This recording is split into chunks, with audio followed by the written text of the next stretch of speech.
Hello viewers, welcome to Malhar's Chess Academy. I am your friend Pradeep Patil. Today I am here to tell you how to deliver a checkmate using two rooks. This is one of the most simplest kind of checkmates that you can ever see on the board.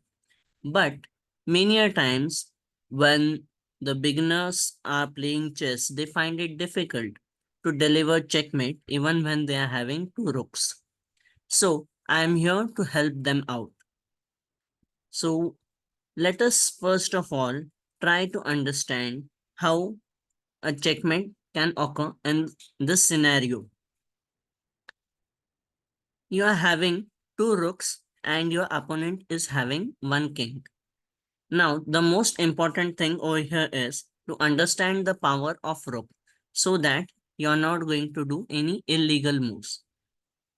As you can see that the rook can move vertically and horizontally. You need to keep in mind that the rook doesn't move diagonally, and moreover, it doesn't jump on the pieces, over the pieces, basically. So, why I'm telling this?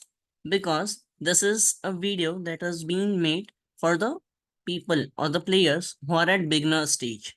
They need to understand the basic concepts of playing chess. Now, we will get back to how to achieve a checkmate using two rooks.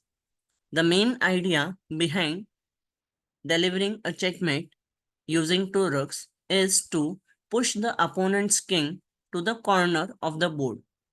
Now, the corner of the board, it can be anywhere on the ranks, that is the 8th rank or the first rank, or the files, A file or H file. If your king is not interested in getting involved, you can simply use two rooks over here to deliver a checkmate. Now, the theme of two-rook checkmate says that you need to cut the edges or cut the squares of the king so that it cannot get any place to run. As of now, you can see that the king is having these many squares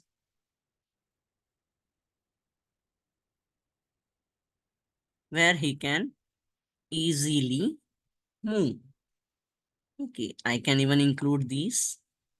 Keep in mind that the king cannot come into these squares. Okay, as these squares are the squares where the royals don't come near each other.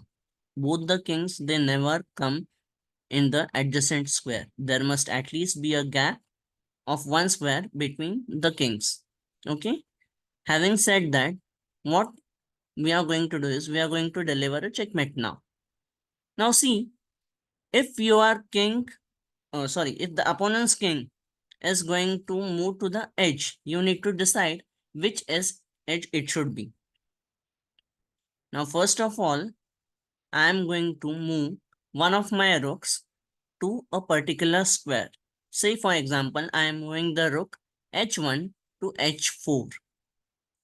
Now, the basic reason that I am not giving a check right away is because the king is going to have some squares to move, and then it would again get difficult for me to attack on those squares.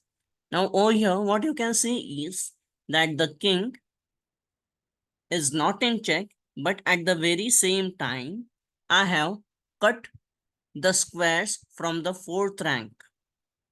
Okay. Now the king is having only these many squares where he can move. So I hope you have got an idea that I have reduced the number of squares of the king before giving him a check.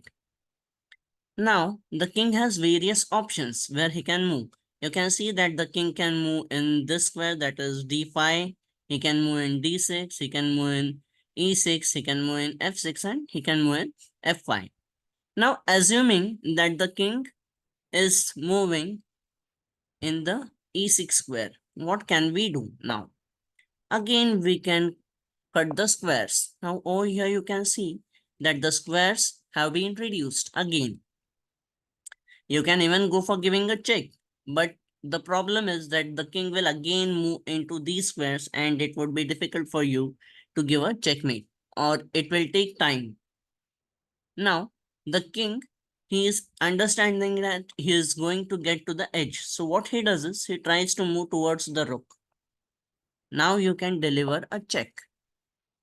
It is quite obvious that the king is going to attack the rook. Now how he is going to attack? He can move in this square. Okay.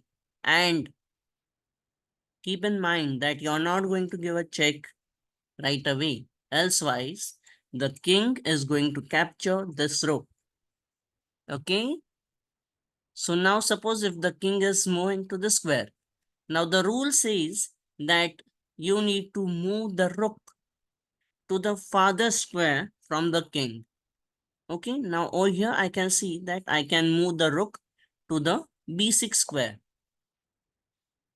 You could have moved it anywhere else, but it is the simplest way for you to understand that the king, he moves only one square at a time, and if your rook is far away from him, it would be difficult for the king to catch up with the rook and capture it. So now again the king is moving towards the rook. What we are going to do is we are going to give him a check. Now you can see that these squares have been cut by one rook. The other rook that is giving check is again cutting these squares. So obviously king has no option and he needs to move to the edge of the board. That is, he is moving to the e8 or f8 or g8. Now let us think if he is going to move to any of these squares. The end is inevitable. The result is going to be the same. It is going to be checkmate because king cannot come near to the rook and capture it. So in this way, a checkmate can be achieved with two rooks. This kind of mate is also termed as a ladder mate because we are using two rooks just like the way how we climb a ladder.